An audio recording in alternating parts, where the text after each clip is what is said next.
Joining us this morning is Americans for Tax Reform President Grover Norquist. Grover, good morning.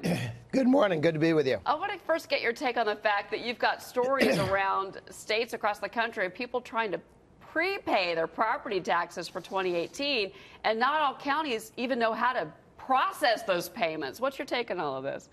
Well, what we're seeing is that this tax cut not only cuts taxes now, it not only helps companies internationally, it also is going to foster good, healthy competition between states and among cities so that people can move to, they can move their money, but also move to those cities and states that have the most competent government at the lowest cost.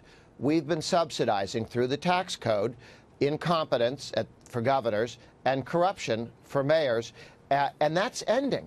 And all of a sudden, you were taking off this film that made it unclear who was governing well and who was governing poorly and how much government cost. We're now, if you're in New Jersey or New York or California, you got to look in the mirror and say, I've been voting for these people who've put these costs of government, and so high property taxes will be more difficult to maintain. High income taxes will be coming down.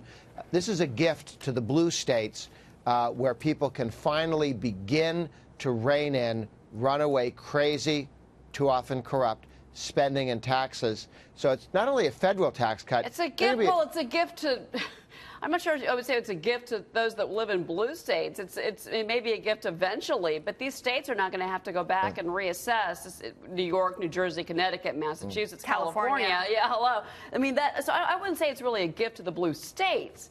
In fact, it might be kind of a piece of coal in the stocking of Governor Cuomo here in New York, for instance. It's the only thing that will get Cuomo to cut marginal tax rates. It's the only thing that'll take the 13.5% tax rate in California at the top rate down. Silicon Valley will insist on that now that they're not subsidizing those state and local taxes. We already saw New Jersey announce they're going to have a millionaire's tax. Now they're not going to. That's the first victory, the first Trump Republican tax cut gift to New Jersey. They're not getting a tax increase. Right. Grover, James Freeman here at the Wall Street Journal. And as a Jersey resident, it is encouraging to see that this is perhaps maybe getting us on the road to reform. But I'm a little confused by the politics of this because I thought the general Democratic message from Mr. Cuomo and others was that affluent people in blue states had to pay their fair share. This seems to be a issue for a few of those higher-end taxpayers. Why aren't Democrats celebrating this? Well, the Democrats have not quite figured out how to deal with tax reform that's also a tax reduction. They have just been throwing everything against the wall to see if it would stick. First, remember they told you that middle-income people weren't going to get a tax cut. Now you can go to taxplancalculator.com, taxplancalculator.com, do your own taxes, do your neighbor's taxes, do your kids' taxes, and you'll see, as CBS showed the other day, significant tax reduction for middle-income Americans. So then they shifted to, hey, wait, really rich people in penthouses in New York, they may not get as big a tax cut as everybody else. They're just grabbing, they're flailing. Yeah.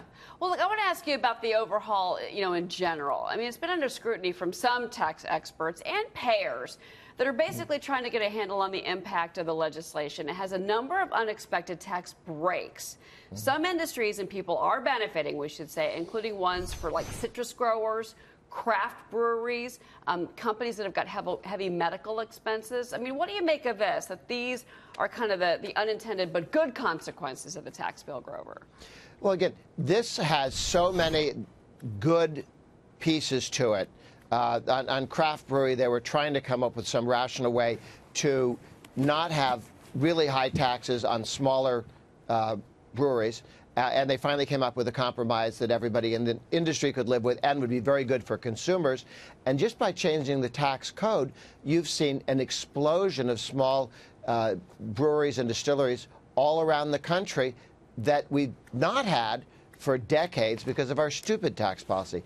Taxes don't just cost money. They stop new ideas from happening. They stop competition from happening. I think when we look back, we'll be surprised at the benefits from this tax cut because it's not just dollars and cents. I hope you're right.